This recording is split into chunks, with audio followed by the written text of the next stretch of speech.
SER Podcast.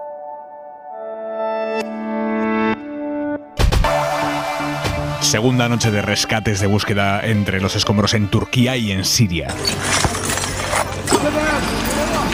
Los equipos de emergencia siguen trabajando a temperaturas gélidas, bajo cero, cuando vamos camino de que se cumplan 48 horas del devastador terremoto en la frontera turco-siria. De sus réplicas también se cruzan las imágenes de la esperanza por un lado, imágenes de rescates que acaban bien, como esta en Siria, con la gente aplaudiendo y gritando cuando consiguen sacar a una familia con 3 niños de debajo de los escombros. O este bebé enterrado bajo las ruinas pero vivo, llorando, al que salvan los equipos de emergencias. Se cruzan estas imágenes de vida con la terrible cifra de muertos que no deja de subir. Son ya más de 7.200 los muertos entre los dos países y 36.000 los heridos. Erdogan, el presidente turco, que hoy ha decretado el estado de emergencia en las zonas afectadas, las va a visitar mañana. Joan Jimeno, última hora. ¿Qué tal? Buenas noches. Casi 400.000 personas han buscado refugio en Turquía en lugares habilitados por el gobierno. 13 millones de personas sufren de una manera u otra las consecuencias del terremoto en ese país, cerca del 15% de la población turca. Solo en Turquía han muerto más de 5.400 personas y hay casi 32.000 heridos, según los últimos datos del Ministerio de Sanidad. En Siria son 1.800 los muertos y unos 4.000 los heridos. Esta misma noche van a comenzar a trabajar los equipos de rescate españoles. Allí los militares de la UME han sido destinados a la región de Gaziantep, mientras que los bomberos de la Comunidad de Madrid trabajarán en Alejandreta, donde por cierto esta tarde se ha derrumbado un hospital tan solo unas horas después de evacuar a los pacientes. España además está preparando el envío de un hospital de campaña con quirófanos, uno de los más completos de la Unión Europea. Este sistema sanitario START, este hospital de campaña, es un sistema bastante único que incluye un quirófano. España es uno de los 2 países de la Unión Europea que dispone de ello y por supuesto va a salir en breve hacia Turquía para estar a disposición de todos estos afectados. Palabras de José Manuel Álvarez. Hoy el presidente turco Erdogan ha declarado el estado de excepción para los próximos 3 meses en 10 regiones del país, las más castigadas por el terremoto. El tiempo sigue corriendo en contra de los equipos de rescate. Los datos siguen siendo provisionales a la espera de que continúe aumentando el balance de muertos. Y es que hoy el secretario general de la Organización Mundial de la Salud, de la OMS, ha dicho que calculan que el número de muertos pueda alcanzar los 20.000 en Turquía y en Siria. Y lo que nosotros desde el extranjero seguimos viendo como un balance de muertos que crece y crece, allí en Turquía muchísimas familias, miles de familias, viven con una angustia inimaginable que les produce hasta dolor físico casi, el no saber nada de sus familiares que viven en la zona. Segundo día ya y siguen sin saber de ellos. Por ejemplo, Hafsa es una mujer turca, vive en Estambul, lejos del epicentro de terremoto, pero tanto ella como su marido tienen muchísimos familiares, amigos en la zona sacudida por el doble seísmo y llevan día y medio pendientes del teléfono. De muchos de ellos no saben nada. Marisol Rojas. Hafsa y su marido no se separan del teléfono. El último en dar señales de vida, un amigo sirio. Hace menos de media hora hablar con un amigo mío, están intentando llegar al pueblo y lógicamente está la cosa muy complicada porque las carreteras están cerradas y porque en el país no hay recursos, no hay estructuras y no hay Estado realmente en el norte de Siria, como bien lo saben. Sin noticias de los que pueden estar bajo los escombros, Hafsa habla con los que encaran su segunda noche sin casa. Ha sido muy duro, muchos han conseguido salir, otros han quedado atrapados, otros han conseguido ir a casa de otros amigos, otros han estado en la calle y el problema es que hace muchísimo frío, está nevando muchísimo, en algunas zonas han llegado a -6. 6 grados bajo cero. Se han habilitado puentes aéreos para los que quieren salir de la zona cero, pero muchos ni se lo plantean. Que mucha gente no quiere salir de la zona porque todavía tienen sus familiares allí, todavía están esperando mensajes positivos de parte de los rescatistas. Por lo cual tiene amigos que ya están enterrando a sus familiares, algo mucho más difícil en Siria. Le cuentan que los voluntarios consiguen rescatar cuerpos, pero tardan en identificarlos. La conversación dura poco, necesita la línea para seguir consiguiendo información. De una familia en concreto, la que estoy ahora mismo esperando noticias, son los familiares de un amigo mío que vive en Inglaterra. Al mediodía llegaron los grupos de rescate a la zona donde viven, puede durar hasta toda la noche y deseamos por lo menos que estén vivos.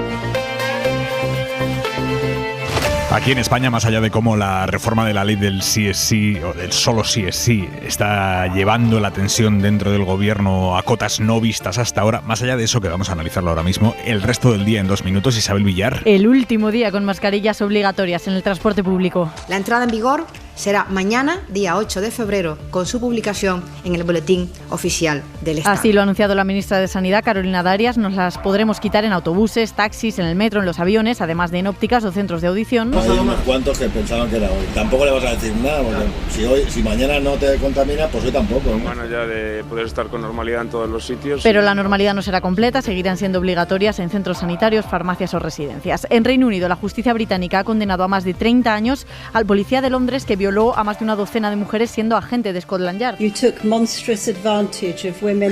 La jueza del caso ha explicado que el agente se aprovechó monstruosamente, ha dicho, de su posición dentro del cuerpo para atacar a mujeres, confiando en que ninguna de ellas superaría el miedo y le terminaría denunciando. Así actuó durante 20 años. El día nos deja además la condena por la mayor estafa que ha sufrido Amazon en Europa. Estafa orquestada desde aquí, desde España, por 3 jóvenes veinteañeros. Los han condenado a 1 año de cárcel por defraudar 350.000 euros a la empresa, aprovechándose de su política de devolución. Vamos a explicarlo a lo largo de hora 25. Vamos a explicar lo que hicieron porque no tiene desperdicio. Y terminamos con este sonido. La enorme granizada que ha descargado esta tarde en Sanlúcar de Barrameda, en Cádiz, acompañada de nieve.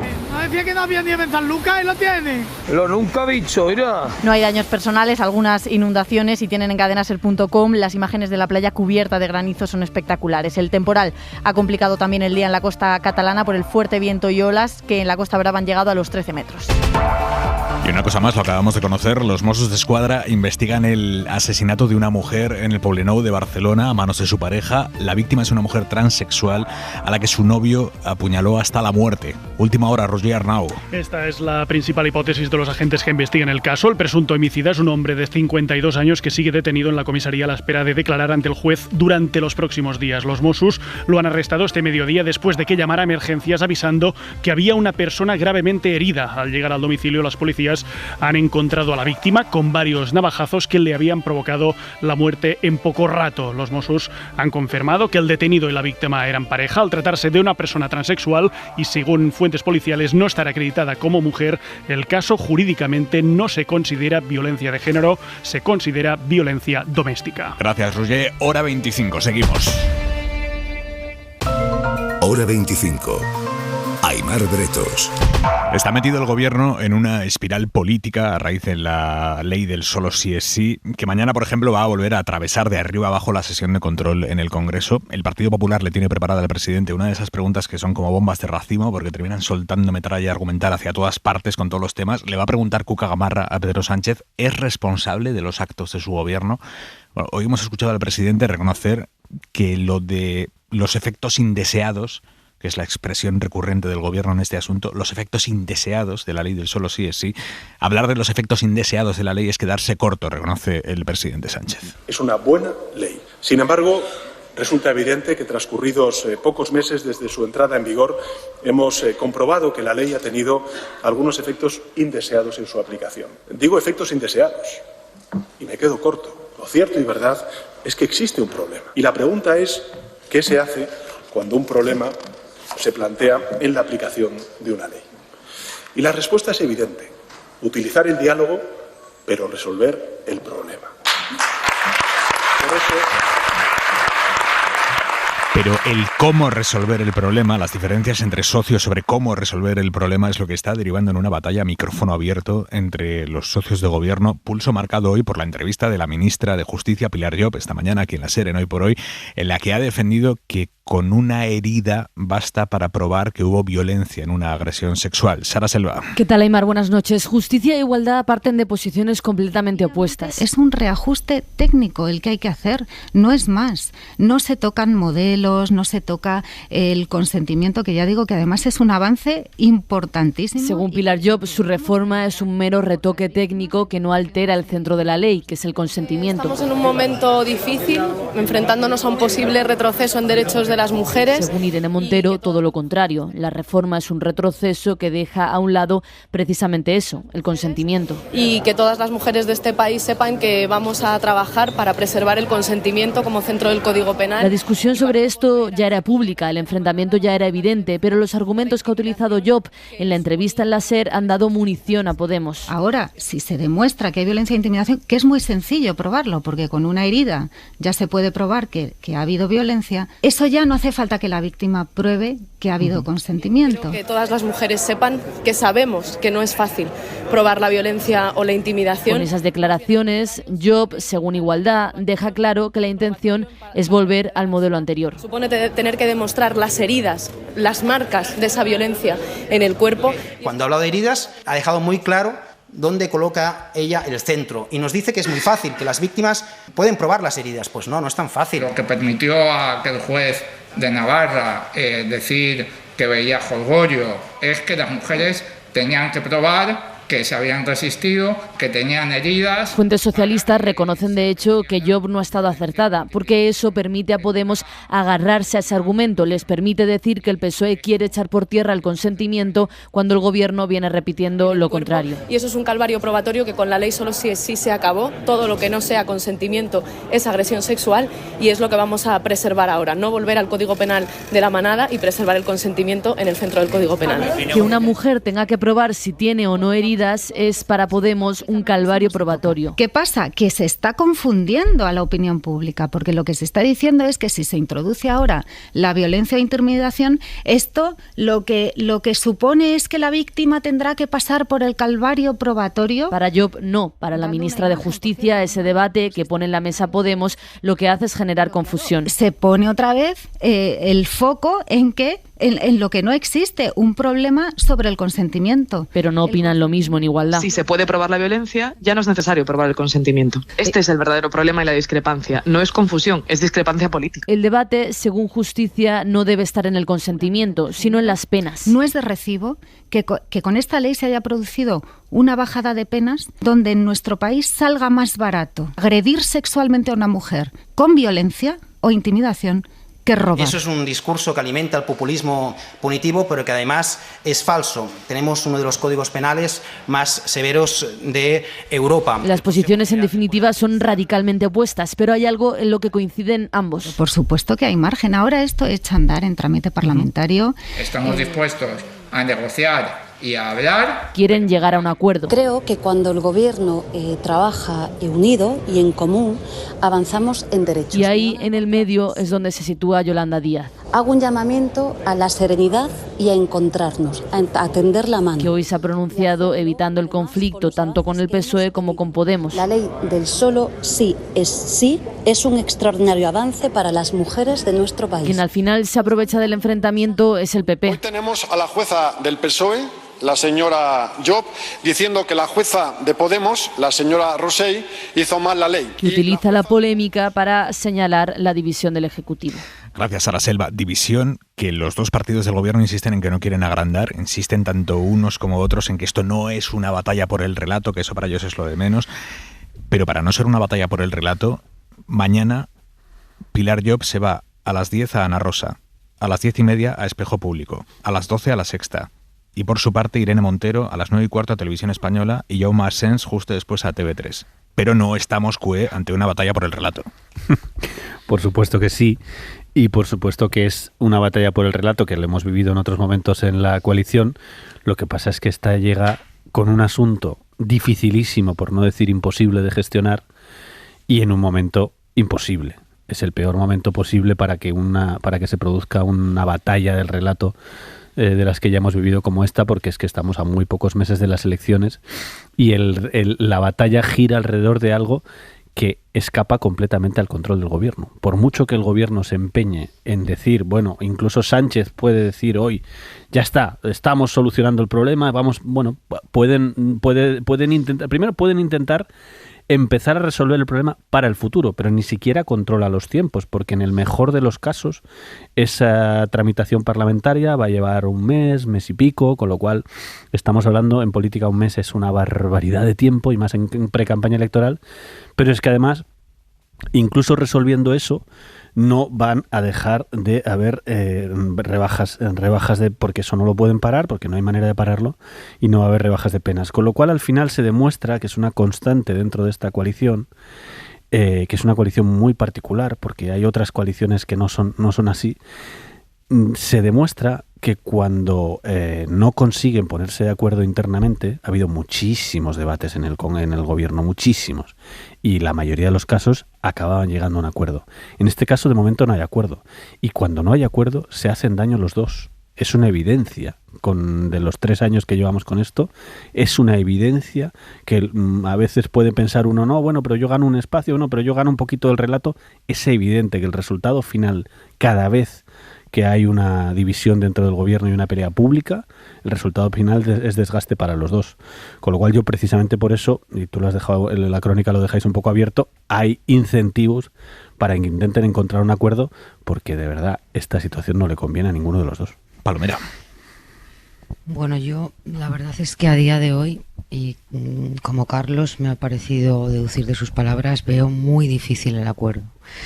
Creo que, a diferencia de otros asuntos que han dividido a los socios de la coalición, en esta ocasión se han sobrepasado muchos límites declarativos, muchos límites de enrocamientos, muchos límites de palabras gruesas, y tanto es así que el presidente del gobierno ha tomado una decisión que, desde mi punto de vista, deja en una situación muy complicada a las responsables del Ministerio de Igualdad, y ha sido arrancarle el texto de su ley más simbólica y encargar al Ministerio de Justicia, a través del Grupo Parlamentario Socialista en el Congreso, que corrija esa ley.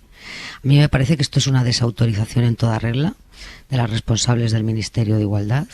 Otra derivada sería qué pueden hacer ellas ante esa decisión del presidente del Gobierno.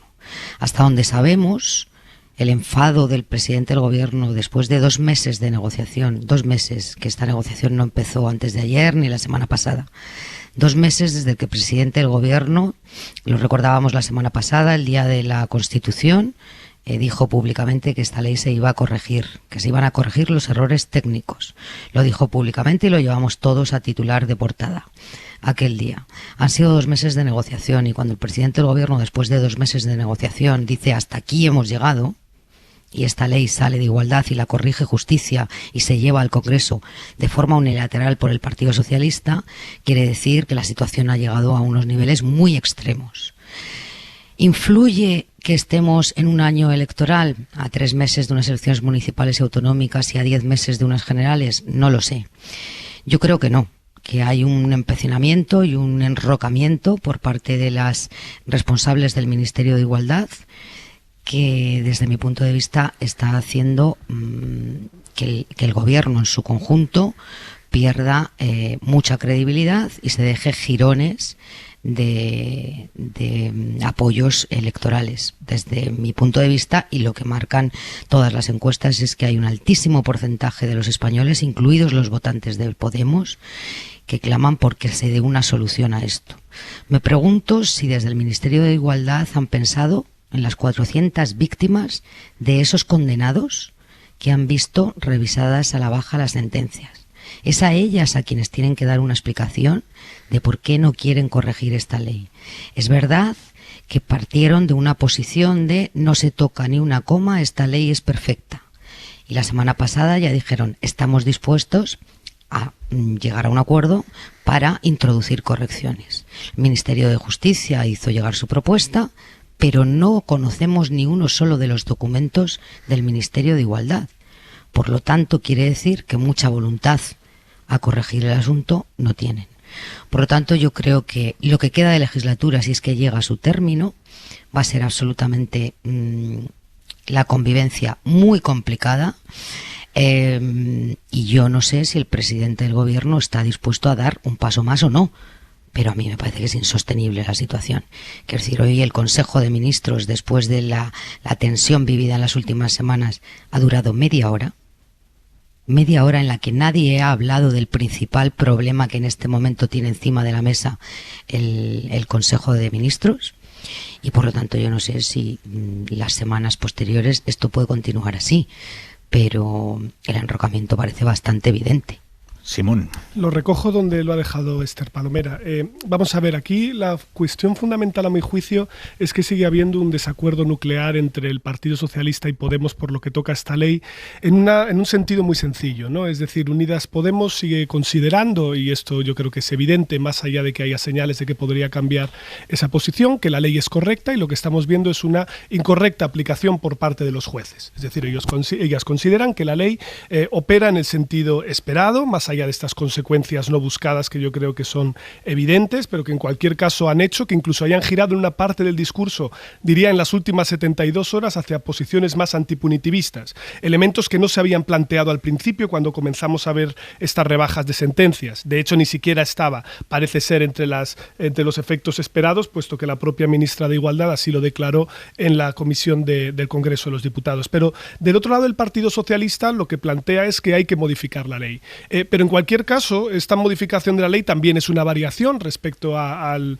punto de partida que tenía el PSOE, que al principio había dicho que esto se debía simplemente a una cuestión de derecho transitorio, es decir, que obedecía simplemente a que faltaba esta disposición adicional para la aplicación del nuevo derecho. Ahora lo que quiere es modificar las horquillas. Por tanto, la modificación de las horquillas es algo que se podría haber hecho perfectamente durante el trámite parlamentario de la ley. Así que aquí el Partido Socialista también se ha movido hacia un discurso que trate de mandar la señal, entiendo yo que para taponar la herida, de que están teniendo en cuenta la alarma social generada por estas reducciones de penas que, insisto, como muy bien decía Carlos antes, van a continuar produciéndose. Es decir, no hay solución técnica al hecho de que estas rebajas van a seguir dándose.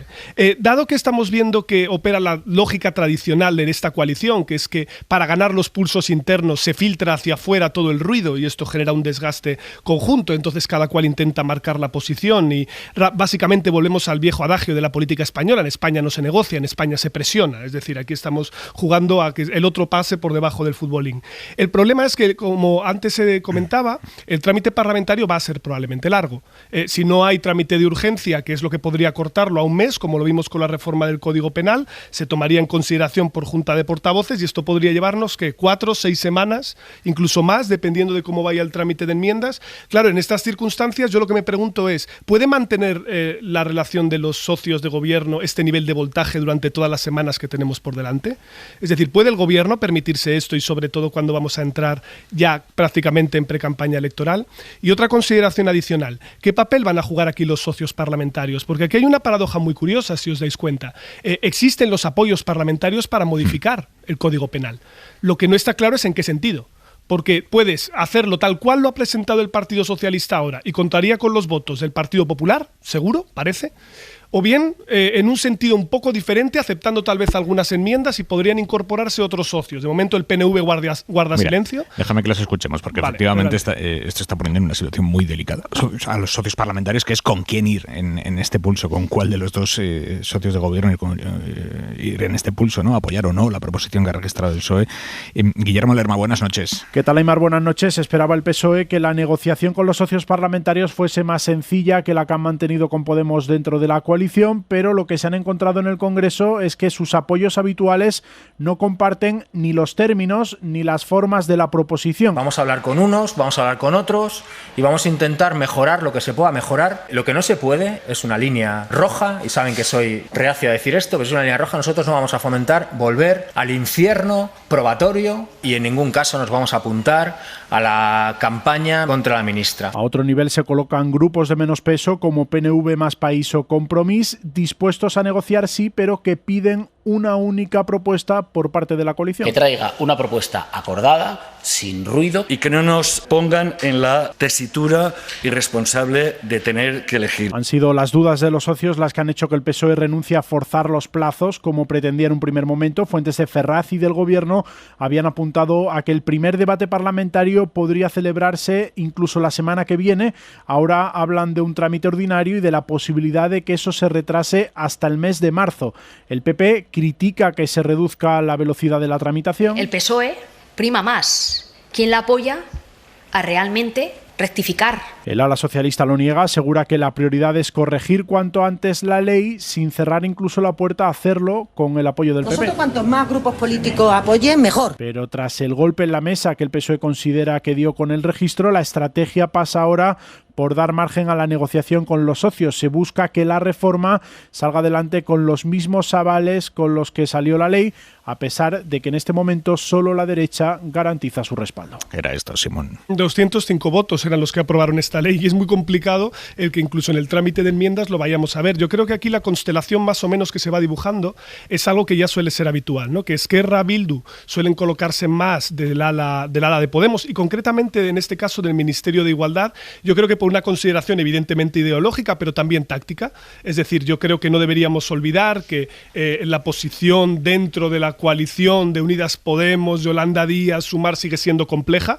Por lo tanto, Esquerra Republicana siempre ha tenido mucho interés, al menos en su grupo parlamentario aquí en Madrid, en desgastar la posición de Yolanda Díaz y yo creo que esto también entra un poco por aquí. Y del otro lado tenemos la posición más intermedia del PNV, de Compromís, etcétera, que claro, ellos lo que plantean es probablemente el nudo gordiano de toda esta situación, ¿no? Que haya un único texto por parte de los dos socios de la coalición, pero es que esto no parece prefigurarse de momento en el horizonte si el desacuerdo es tan profundo. Yo creo que ese es el problema, ¿no? Y lo que les aboca a buscar otras alianzas. Y esta coalición en tensión va a sufrir otro zarandeo esta semana con la Ley de Bienestar Animal, que se vota el jueves en el Congreso. Todo apunta a que Unidas Podemos va a tener que asumir la enmienda que han registrado los socialistas para dejar fuera de la cobertura de la ley a los perros de caza, a los perros de pastoreo, que era algo nuclear para los socialistas en las zonas en las que se juegan mucho en mayo, en las elecciones de mayo, en territorios en el que el sector rural tiene mucho peso, Andalucía, Castilla-La Mancha, Extremadura. Esto lo veremos el jueves. Y, por cierto, hablando de leyes y propuestas impulsadas por el Gobierno, el Tribunal Supremo obliga a incluir los toros dentro del bono joven, que reparte 400 euros a chicos y chicas de 18 años para que lo gasten en actividades culturales. Bueno, la gestión del Ministerio de Miquel Iceta con este asunto fue muy errática. La idea inicial era que el bono sí cubriera a los toros, pero después de ver la contestación social que estaba teniendo el asunto se echaron atrás. Ahora el Supremo dice que la tauromaquia tiene reconocidas por ley sus dimensiones cultural, histórica y artista y que por tanto el Real Decreto que puso en marcha el proyecto no ofrece razones válidas para excluir la tauromaquia, así que el bono joven sí deberá cubrir finalmente los toros. Hora 25. Aimar Bretos. Seguimos en Hora 25, estábamos escuchando cómo el Tribunal Supremo ha obligado a que finalmente el bono cultural sí cubra los toros. Bueno, ha hecho otra cosa hoy el Tribunal Supremo, que es avalar que se prohíban los pisos turísticos en Palma. El Ayuntamiento los prohibió. La patronal de alquiler turístico lo recurrió, les iba la pasta en ello. El Tribunal Superior de Justicia de Baleares dio la razón a los dueños de estos pisos turísticos, dejó sin efecto la prohibición, pero ahora el Supremo dice que sí, que se puede prohibir la apertura de nuevos pisos turísticos en Palma. Radio Mallorca, Sonia Trujillo, buenas noches. Buenas noches, Aimar. Vamos con las claves de esta sentencia, Sonia. Por una parte, los jueces sostienen que son evidentes y consistentes los motivos alegados por el Ayuntamiento para prohibir el alquiler vacacional en pisos y subrayan que la norma no restringe y mucho menos prohíbe la actividad económica de alojamiento turístico. ¿Por qué? Porque no limita el número de alojamientos turísticos que pueda haber en la zona. La sentencia señala que el acuerdo del Ayuntamiento justifica que el número de hoteles, apartamentos turísticos y cualquier otro tipo de inmueble concebido para desarrollar esta actividad no se restringe, sino que se decide no ampliar su uso a otros que no son, como recoge la Ley Turística de Baleares de 2017. Es decir, lo que hace el Supremo es recordar que hay una ley autonómica que prohíbe esta actividad en Palma y, por tanto, corrige la sentencia del Tribunal Superior. Por otra parte, la Sala de lo Contencioso avala los motivos que llevaron al consistorio a tomar esta decisión, como informes que evidencian el impacto de esta actividad en los barrios, la falta de oferta de alojamiento en alquiler para la población residente y los efectos significativos que tiene sobre el medio ambiente, el territorio, los recursos energéticos e hídricos, entre otros.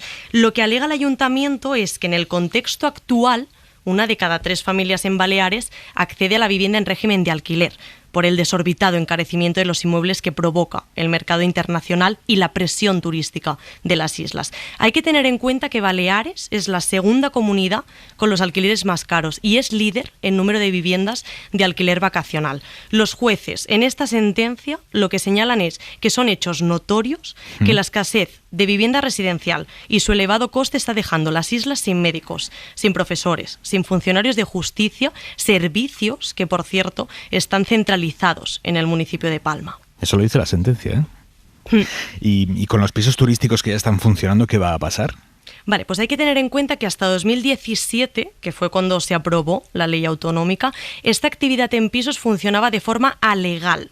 Es entonces cuando el ayuntamiento decide prohibirla, por lo que de facto no se puede practicar alquiler turístico en pisos. Los que lo hacían antes de 2017 ya no lo pueden hacer y los que quieran hacerlo tampoco.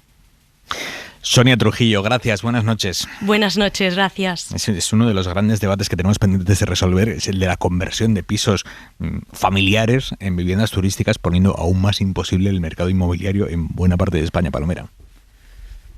Pues sí, pero yo además creo que este no es un tema que deba abordarse ni en el ámbito local ni en el ámbito regional. Creo que debe ser un debate que se libre a nivel nacional y tiene que ser el Gobierno de la Nación quien defina la actividad del alojamiento de vivienda turística, quien establezca un régimen jurídico que dé seguridad jurídica tanto a los propietarios como a los inquilinos y que haya una naturaleza contractual que dé esa seguridad, ¿no?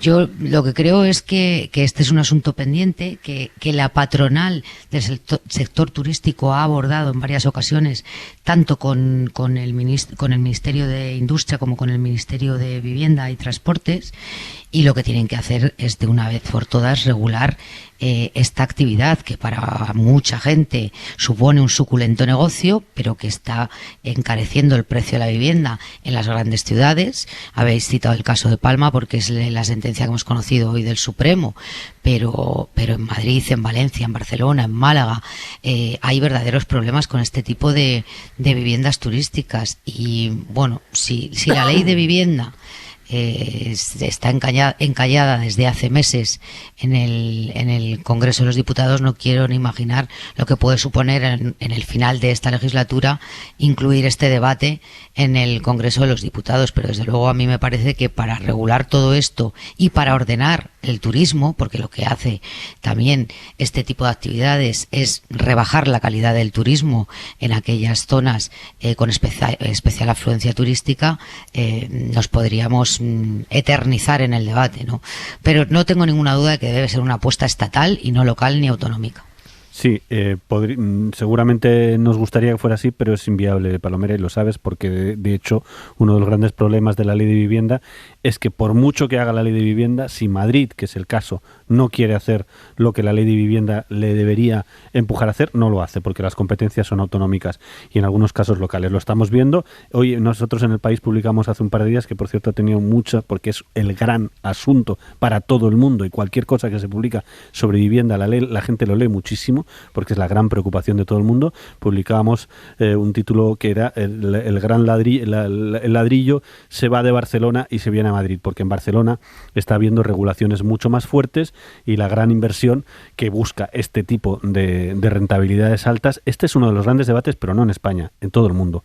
En Canadá ahora mismo hay un gran debate porque han decidido que no se pueda comprar pisos siendo extranjeros, que es una cosa delicada, pero que en España hay mucha gente planteando que a lo mejor habría que hacerlo, porque en Madrid, y que en Barcelona se planteó, y en Baleares, evidentemente, y en Baleares se planteó porque es un asunto muy relevante. Es que y en Canarias, nos lo dijo el otro día el presidente del Cabildo de Gran Canaria en el programa que hicimos en Hora 25 desde Las Palmas, que se lo estaban planteando. Absolutamente se lo están planteando, pero es que es lógico que se lo planteen, porque es que en las ciudades turísticas, y España no es una ciudad turística, España es un país entero turístico. Casi todas nuestras ciudades intermedias ya son turísticas, de una manera o de otra.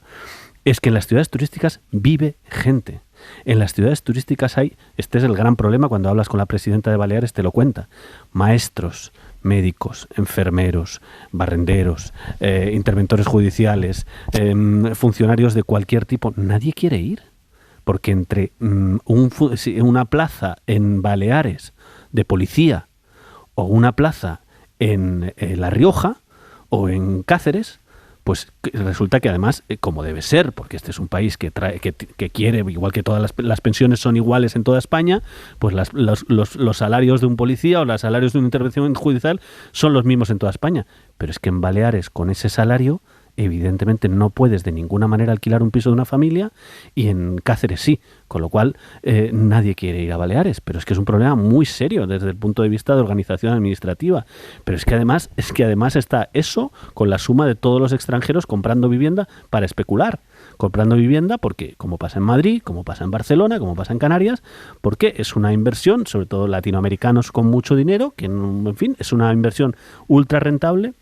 Y eso está haciendo, y cualquiera que mire, en fin, cualquiera que esté buscando vivienda en Madrid sabe perfectamente que hablas con las inmobiliarias y te dicen, bueno, es que esto lo que pasa es que hay mucho dinero en el ambiente, mucho dinero de capital, sobre todo latinoamericano, de muchísimo dinero, y español, gente de muchísimo dinero que especula, se compra 10 casas grandes y con eso funciona, y eso tira hacia arriba de todos los precios. Es un drama auténtico. Y pensar con todos los elementos que hay encima de la mesa, pensar como piensan algunos en la Comunidad de Madrid y en otros lugares, seguir pensando que esto, que el mercado se regula solo y que aquí no hay que hacer nada y que lo que hay que hacer es libertad total y que cada uno como pueda se resuelva, esto es evidente. Hay datos absolutamente incuestionables. Los países que tienen, somos de los países que menos vivienda pública tienen, los países que tienen intervención estatal en este mercado va mejor y los precios son más bajos. Esto ya no lo puede discutir nadie. Y a España le ha pasado uno de los dramas que nos ha pasado con las últimas crisis, es que una cosa que íbamos haciendo con muy poco a poco, que era construir vivienda pública, tratar de intentar controlar este mercado, llegó la crisis y resulta que los ayuntamientos lo que tenían lo vendieron a fondos, como pasó en Madrid, que es un caso escandaloso, lo vendieron a fondos de inversión, se lo quitaron de en medio, se dejó totalmente de hacer vivienda pública y ahora es cada día más, en particular en Madrid, pero hay muchos sitios donde pasa, la ley de la selva.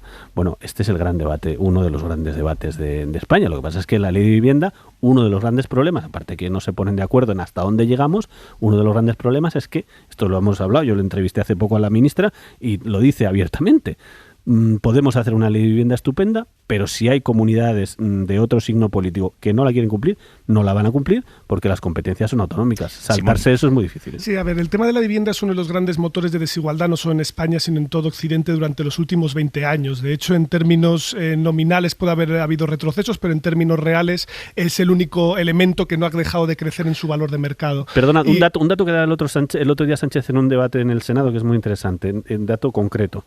No hace 50 años, 1999, aquí todos ya teníamos una edad, 1999. Algunos más que otros. Algunos más que otros, pero ya estábamos en edad de pensar en vivienda. 1999, España, el salario, eran 4 salarios anuales medios comprar una vivienda en España. Ahora mismo son 8 salarios medios. Se ha duplicado desde 1999 los salarios que le cuesta a un español comprar una vivienda. Esto es un dato brutal. Simón. Sí, el crecimiento del precio de la vivienda y la dificultad que tenemos para emancipación además genera efectos que lo sabemos, ¿no? Tenemos un problema de equidad y también tenemos un problema de productividad, es decir, una de las razones por las que nosotros tenemos probablemente más desempleo estructural que los países de nuestro entorno es porque nuestra mano de trabajo es menos móvil precisamente por el problema del acceso a la vivienda.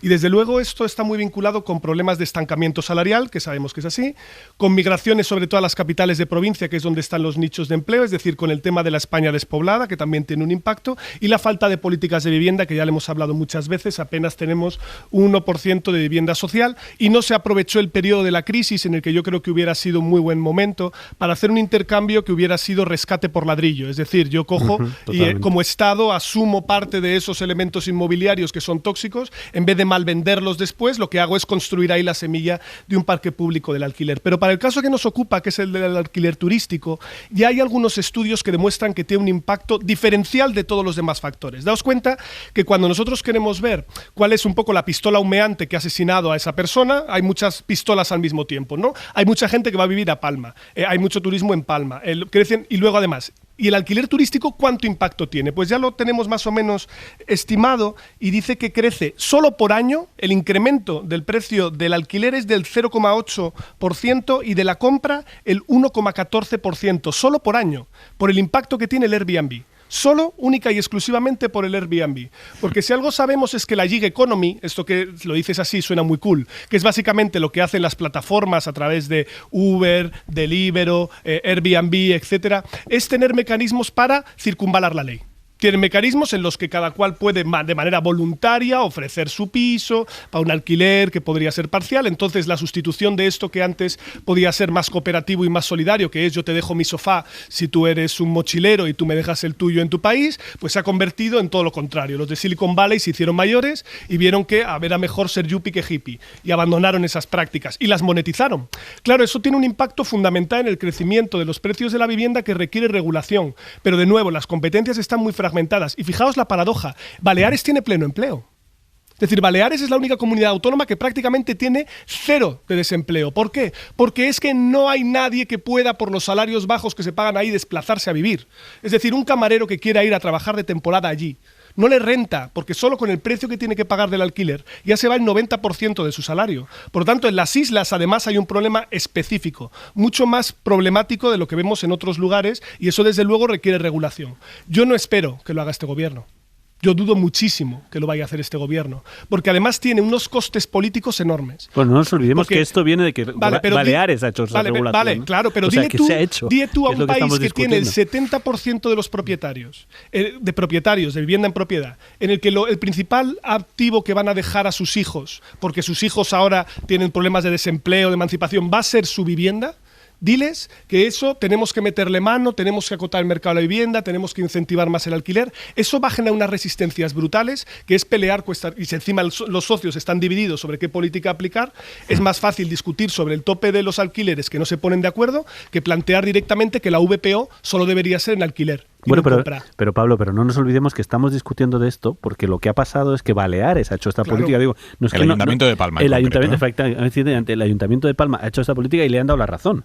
Esto, la noticia es que le han dicho, adelante, puede usted hacerlo judicialmente, porque evidentemente ha habido gente, los interesados en alquilar Airbnb han recurrido, sobre todo los lobbies, que es verdad, como tú dices, esto es una cosa que lo sabemos. Uber, Airbnb, todas estas grandes plataformas tienen unos lobbies espectaculares, gastan muchísimo dinero para sortear regulaciones, porque no es fácil para el legislador, porque de hecho han ido hasta el final del tribunal y le han ganado. En la audiencia provincial lo habían ganado los otros y en el superior lo han o al revés, ¿no? Lo han conseguido ganar. Revés, exacto, lo han conseguido ganar. Quiero decir que se puede hacer, que se está haciendo, que se está haciendo. Quien ha ganado son los hoteleros. No, bueno, perdón. Perdón. Sí, pero digo, lo que quiero decir es que se puede hacer. El ayuntamiento lo prohíbe, los hoteleros no, los dueños de los Airbnb lo recurren. El TSJ, el Tribunal Superior de Justicia, les dice a la patrona de pisos turísticos, ok, habéis ganado, no se puede prohibir, pero ahora el Supremo dice sí se puede prohibir. Exacto. Por lo tanto han ganado. Lo que quiero decir es que esto aquí no, ahora no. Lo que quiero decir es ahora gana el ayuntamiento. Sí. Lo que digo, los hoteleros. No, la patronal hotelera, quiero decir. Digo, lo que quiero decir. Lobby contra lobby, ¿entiendes? Que esto la ha ganado un lobby contra otro lobby. Lo que quiero decir es otra cosa. Lo que quiero decir es que hay que cuando estamos diciendo esto no se puede hacer, no va a haber espacio político, hay ayuntamientos que lo están haciendo. El Ayuntamiento de Barcelona lo está haciendo.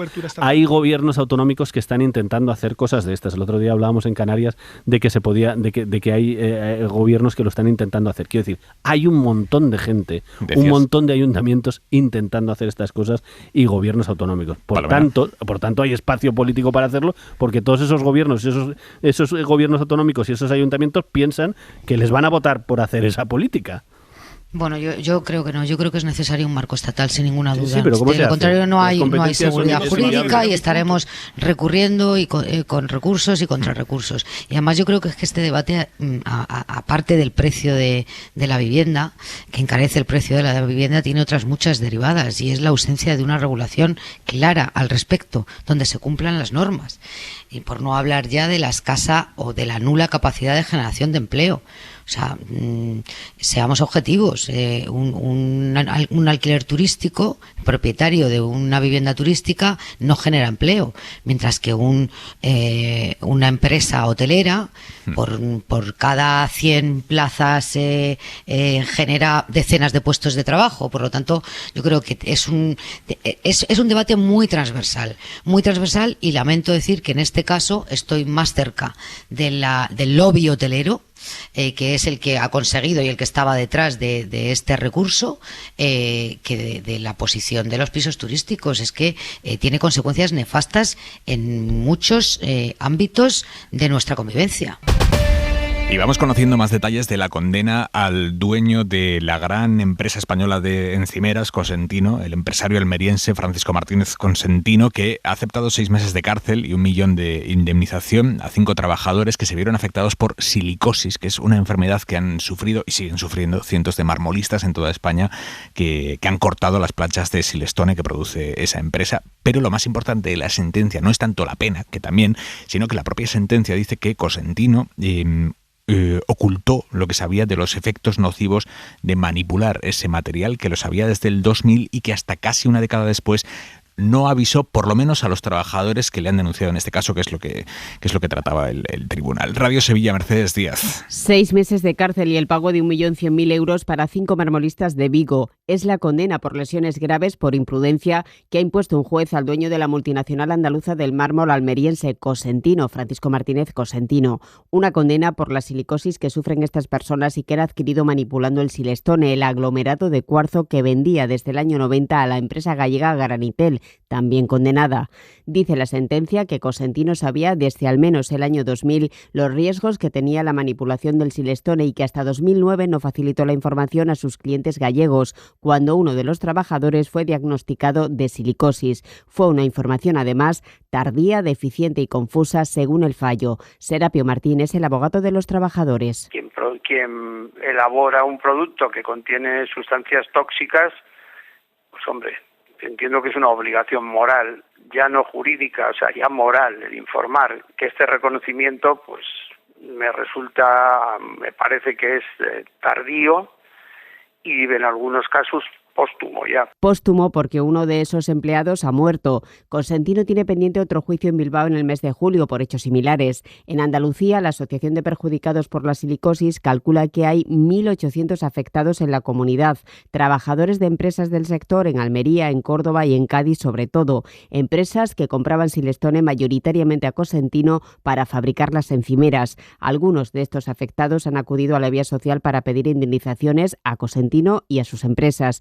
Otros están todavía esperando que les reconozcan su incapacidad.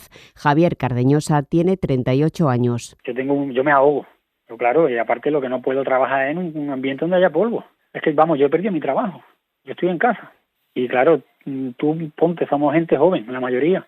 Tú ahora no sabes si vas a llegar a tener 10 años de vida, 15, 20, no te va a afectar. Es que esto no lo sabe nadie. Francisco Martínez Cosentino tiene 71 años, es un empresario almeriense, propietario de una de las multinacionales más importantes de Andalucía, a punto de salir a bolsa. Es hijo predilecto de la comunidad y doctor honoris causa por la Universidad Almeriense.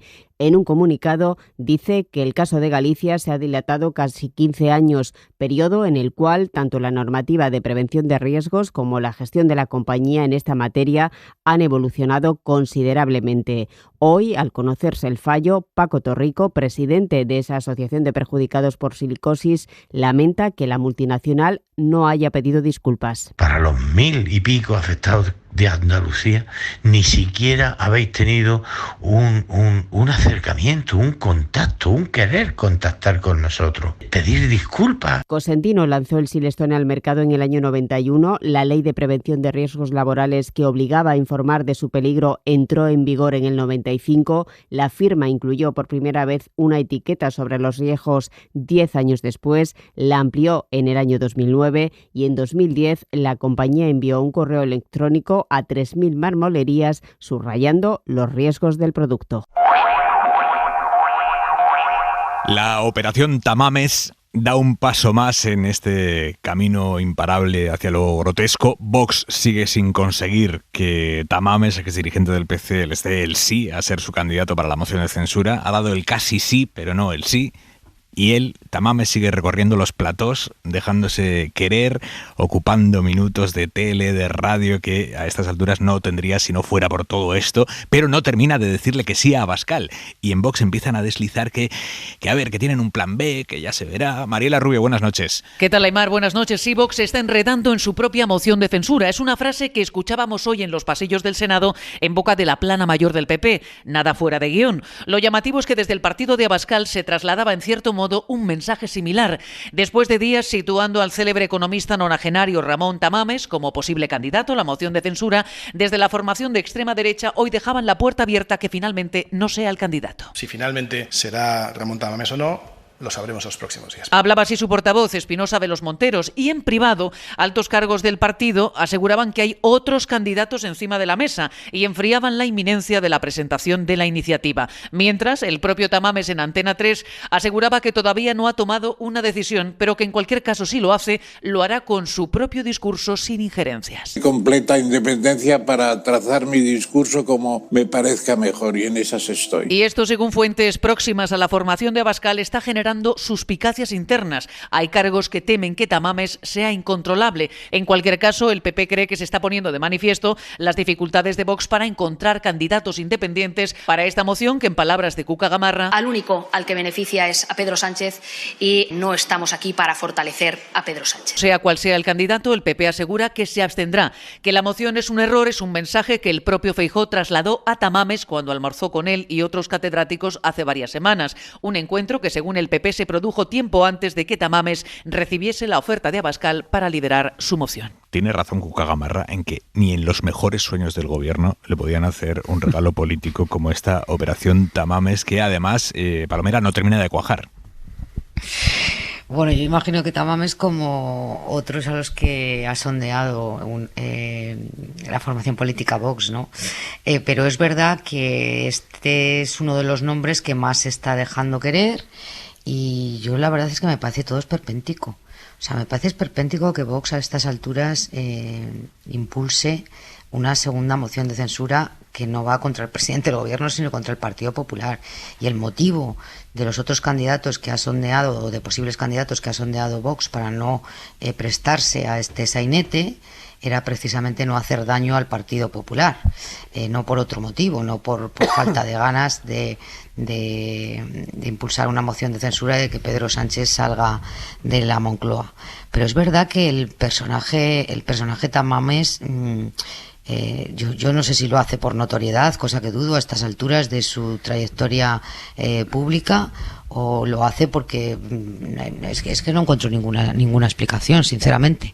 El caso es que largo lo está fiando Vox, larga está fiando la respuesta el señor Tamames, y parece que la operación a Vox no le está saliendo demasiado bien. Efectivamente, lo mejor que le podría pasar al gobierno, al presidente del gobierno en este momento es que subiera el señor Tamames a la tribuna. Ahora, yo me pregunto, o sea, ¿cómo se puede articular un discurso en respuesta a la intervención de Tamames en una moción de censura por los diferentes portavoces, ¿eh? O sea, no sé cómo puede ser el desarrollo de ese debate. Imagino que superaría el esperpento de ya el mismísimo candidato, ¿no? No sé, me parece de verdad poco serio, muy poco serio. Simón. Sí, esto es otro paso más en la degeneración de los instrumentos parlamentarios, ¿no? Porque la moción de censura en España es constructiva, entonces tú puedes hacer una moción para censurar al gobierno, esto lo hemos visto, es decir, candidatos que saben que no ganarán, pero van allí para censurar al gobierno y para plantear su modelo alternativo. Podemos ver incluso una exitosa, como en el caso de Pedro Sánchez, que no solo censuró al gobierno, sino que pudo construir una mayoría alternativa que le llevó a la Moncloa, pero ahora estamos en una, parece, nueva evolución de lo que es la moción de censura, que es una suerte de talent show, en el cual no está muy claro qué persona va, si finalmente será Tamames o será otra persona, en la cual yo reconozco que lo que más me horripila de todo este proceso es que es una intervención sin límite de tiempo. Yo lo digo con honestidad.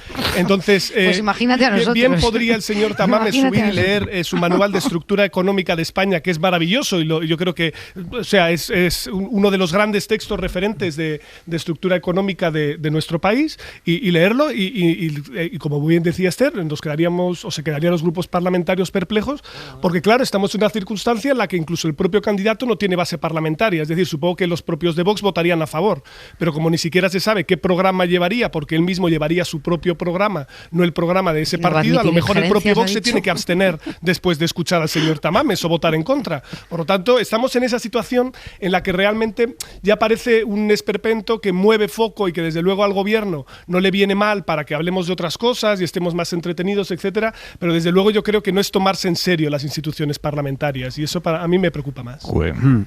A mí una de las cosas que me ha fascinado de la crónica de Mariela es decir, bueno, es que hay temores de que Ramón Tamames pudiera ser incontrolable. Digo, no hay certezas, no son temores. O sea, si alguien tiene temores, que pregunte un poquito a los históricos de la casa. A mí, en fin, yo creo que es un espectáculo porque la política española ya se ha convertido, sobre todo esta parte de la política española, en un espectáculo. Vox necesita el espectáculo para aparecer, lo demuestra cada vez, necesita subir muchísimo para aparecer, porque si no queda diluido, y para diferenciarse del PP, que es su obsesión. No le va mal. La última encuesta que publicábamos en la serie en El País decía que el único partido que estaba subiendo era Vox, o sea que la espectacularidad no le va mal. Ahora, pienso un poco en la historia de España y lo que significa efectivamente ese libro maravilloso y otros tantos, la historia de España, lo que significa Ramón Tamames en la historia de España, una persona que ha sido, en fin, un referente absoluto del antifranquismo, del Partido Comunista, de la historia democrática española, de la llegada, en fin, de los primeros años, de los primeros ayuntamientos democráticos, del Ayuntamiento de Madrid, en fin, con toda la historia que tiene detrás. Realmente Ramón Tamames se va a prestar a ser el instrumento de un partido como Vox, que dice que este es el peor gobierno en 70 años, o sea que los gobiernos de Franco contra los que luchaba Tamames eran mejores que los gobiernos de González. Esto es lo que dice Vox y él va a ser el candidato de Vox. En fin,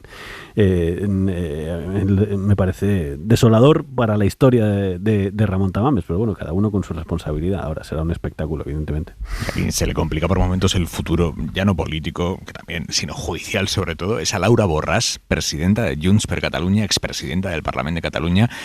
El viernes empieza el juicio por supuesta corrupción, por adjudicarle a un amigo suyo 18 contratos públicos, ahí es nada, a dedo, entre 2013 y 2017, cuando ella era responsable de una fundación pública catalana, y en la causa figuran pruebas que son muy explícitas. Hay correos y hay conversaciones intervenidas a ese amigo de Borràs en las que este tipo dice literalmente: yo con la Borràs, con la jefa, yo facturo unos trapis por allí, tengo que hacer 2 presupuestos buenos y 4 de no buenos. Bueno, pues este hombre está negociando con la Fiscalía, y esta es la noticia, está negociando con la Fiscalía para empezar a cantar.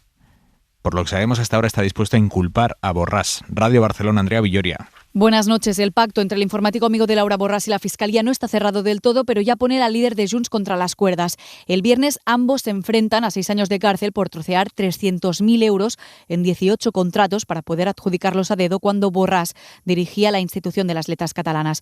Pues bien, según fuentes jurídicas, Isaías Herrero lleva varias semanas negociando con la Fiscalía para rebajar esa pena al mínimo, a 2 años que no impliquen su entrada en prisión, a cambio de romper su silencio e incriminar directamente a Borràs. De hecho, sería como poner voz a los correos electrónicos intervenidos por los Mossos y en los que la líder de Junts daba instrucciones a Herrero sobre cómo falsear esas facturas. La defensa de Borràs quería intentar el primer día de juicio, el viernes, anular esos correos, alegando que se intervinieron de forma ilegal, algo que ahora resultará inútil si el informático confiesa, tirando por el suelo su línea de defensa hasta ahora, que todo, según ella, forma parte de una persecución contra el independentismo. Es muy llamativo que a estas alturas, Simón, leyendo lo que estamos leyendo en el sumario, incluso los suyos le dejen a Borràs seguir sosteniendo esto de que es una persecución todo contra el independentismo. Sí, y hay un blindaje cognitivo total, es decir, hay una parte del electorado que va a continuar respaldando sí o sí, pero que no debería alejarnos, yo creo, del foco más relevante que estamos empezando a ver, ¿no? Que es que el espacio de Junts, el propio espacio de Junts, hablamos, la ruptura dentro del independentismo es entre Esquerra y el sector posconvergente. Bueno, es que dentro del sector posconvergente cada vez se acentúan más las diferencias entre la posición que tiene Sánchez, Sánchez, la posición que tiene Puigdemont, Jordi Sánchez me refiero, la posición que tiene Laura Borràs, y luego incluso un giro para retomar la antigua convergencia con la llegada del nuevo alcaldable que lo va a intentar en Barcelona, el señor Trías, ¿no? Entonces hay como varios sectores que están pugnando y en el que la salida de Laura Borràs de esta carrera les puede ayudar en el medio plazo a tratar de ordenarse, porque yo creo que parte de los problemas que sigue habiendo en Cataluña tienen que ver con una parte de ese independentismo que siguen coordenadas del año 2017. Palomera. No, estaba pensando en la referencia a Trías. Carlos Cue, como yo, hemos conocido durante años a Trías como portavoz en el Congreso de los Diputados de Convergencia y Unión, y desde luego es como la noche y el día, ¿no? Trías y Laura Borràs. Es verdad que esa batalla y esa lucha fratricida se está librando en el seno de la vieja Convergencia, pero yo creo que lo que hemos conocido hoy lo que supone es un golpe al horizonte penal de la propia Borràs. El autogolpe político se lo dio ella, porque los correos que se conocieron durante la instrucción eran correos muy, muy explícitos, pero ya tú has empezado la crónica diciendo el amigo de Laura Borràs, claro, con amigos como este, que está dispuesto a cantar ante la Fiscalía, que fue ella quien le indujo a cometer el delito, pues no le hacen falta enemigos. Bueno, yo creo que el horizonte 6 años de cárcel, la amistad muy sólida, claro, tiene que ser, ¿eh? Sí. El horizonte penal se le complica sobremanera. Bien, es verdad que yo creo que más allá de las batallas que se están librando ahí internamente, el futuro político de Borràs estaba sentenciado ya, ¿no? Sí, no, efectivamente, todos los que lo han mirado con detalle, los que nos están informando desde allí, dicen que efectivamente el panorama judicial es muy, muy, muy complejo. Por eso llama tanto la atención la insistencia de Laura Borràs, con gran capacidad de atraer a miles de personas detrás de ella que la siguen, diga lo que diga, porque claramente tiene un tirón social.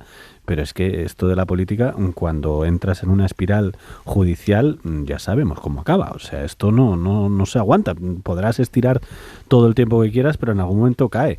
Y la realidad es que efectivamente en Junts conviven un montón de gente que no se pueden ni ver. Esto es evidente. En todos los partidos hay gente que no se puede ni ver, evidentemente. En todos los partidos hay discusiones, en todos los partidos hay...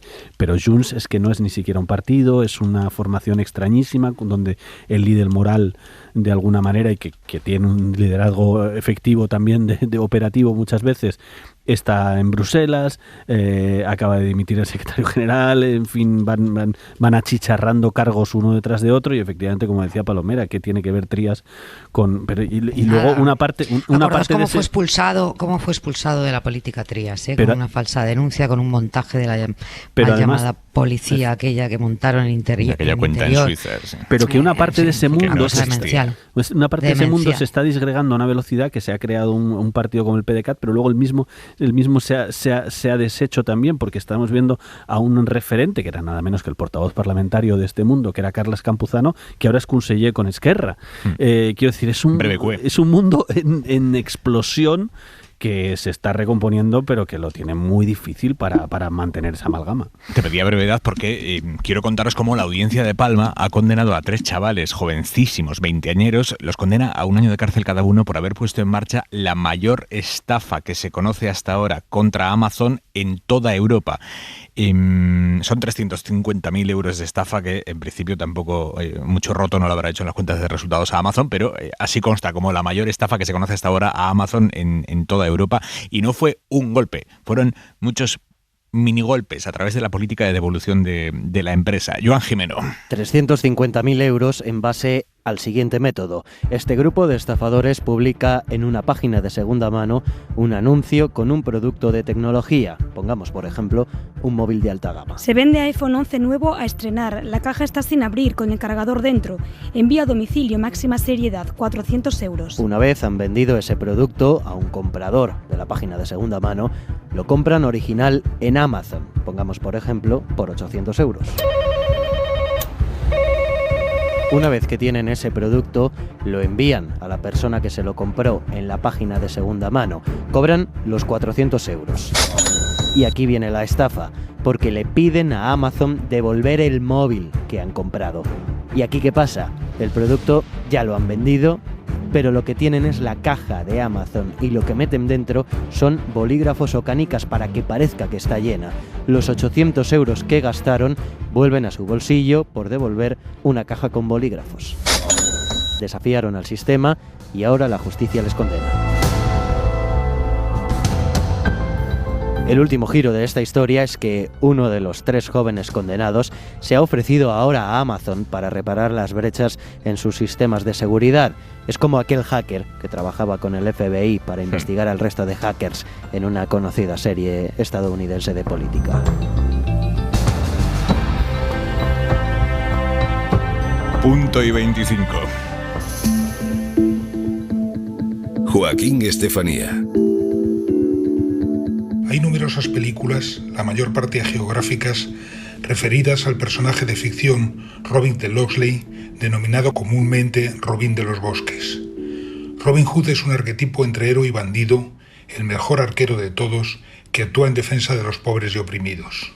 En las pasadas semanas, mientras en Francia se protestaba calle a calle por la reforma de las pensiones que quiere hacer Emmanuel Macron y que sube la edad de jubilación y aumenta el periodo de cotización, uno de los sindicatos convocantes de las manifestaciones se inventó las llamadas acciones Robin de los Bosques.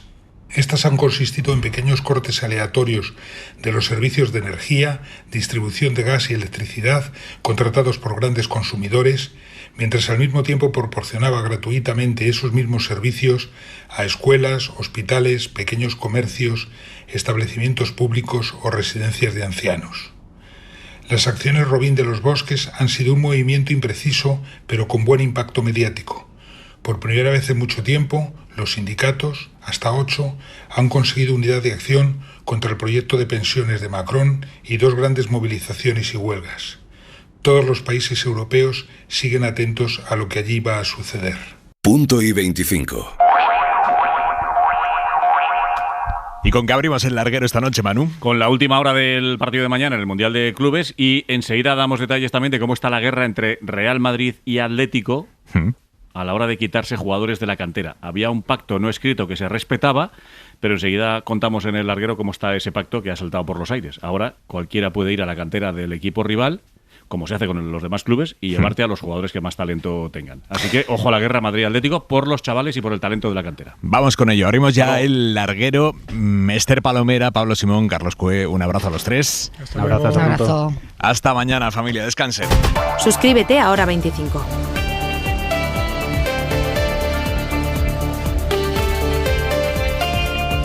Para no perderte ningún episodio, síguenos en la aplicación o la web de la SER, Podium Podcast o tu plataforma de audio favorita. Cadena SER. La radio.